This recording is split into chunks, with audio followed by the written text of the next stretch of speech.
everyone, I'm Jock's Girl and this is my first cross stitch video.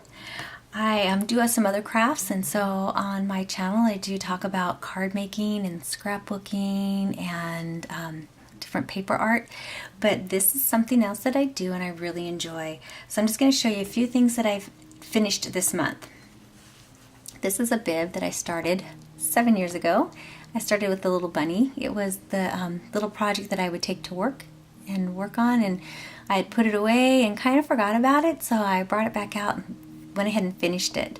Now my daughter is 7. She won't be able to use it for herself, goodness, but she wants to save it for her babies, because I told her she could use it for her dolls, but she said no, she wants to save it for her babies. I stitched the word playtime in there. I had put in the date, but I took it out. It just didn't look right, and so I'm going to redo that. This is something else that I stitched up for my daughter.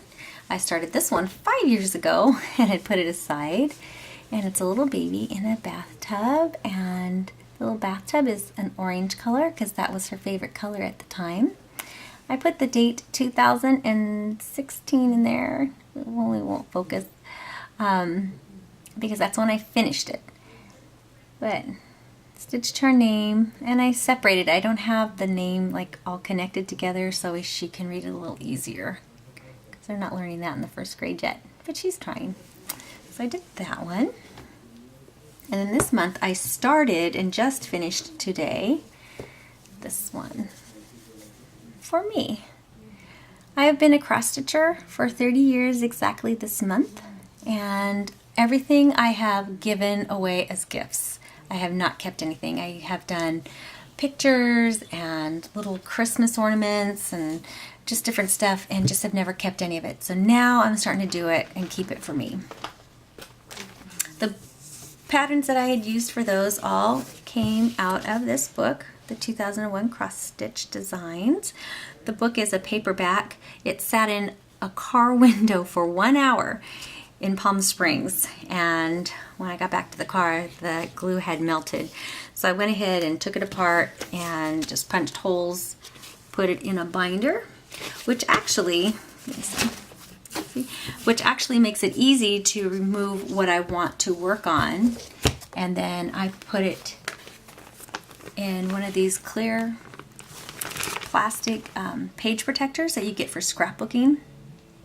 It doesn't protect it from getting wrinkled, but it does definitely protect it from, getting marked up or anything on it. Oops, I can't show you the other side, sorry.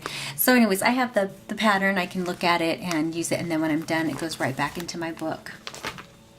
I was so lucky to get a lot of stitching and different things that my great-grandmother had made, and I wish that they would have put their names on them or the dates, and they didn't, so all I can do is guess. But I know that they belong to my great-great-grandmother and my grandmother and my great-grandmother, and so I'm blessed to have all that stuff.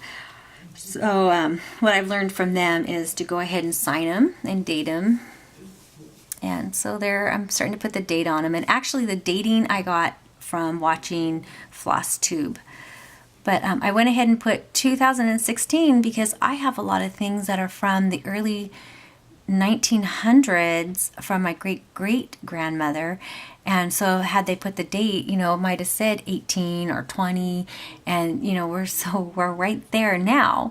And with how well these materials hold up, and someday I'll show you what they've done. It's amazing. So it would be hard to tell what century they were in. But there's my signature. I don't know if you can see it. It's a little circle, and I put a line through it. It's kind of a little different of a color. I like to try to hide it.